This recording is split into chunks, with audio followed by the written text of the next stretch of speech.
ప్రియ దేవుని జనాంగమా, నీ దేవుని గురించి, నీ శక్తి కలిగినటువంటి దేవుని గురించి మాట్లాడుకోవడానికి, ఆయన గొప్పతనాన్ని వర్ణించుకోవడానికి నీకు టైం సరిపోవట్లే.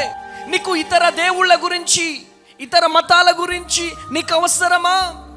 అన్య దేవదేవతల గురించి నీకు అవసరమా? ముస్లింలకు సంబంధించినటువంటి దేవుళ్ళ గురించి నీకు అవసరమా? అవసరం లేదు.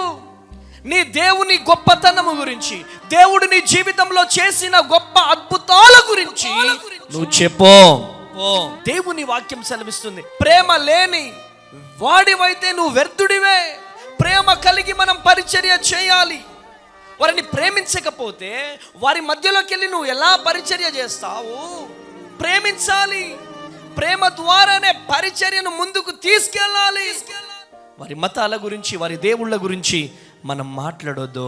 వారి మతాన్ని మనం గౌరవించాలి, మన మతాన్ని మనం ప్రేమించాలి. ప్రియమైనటువంటి దేవుని జనాంగమా.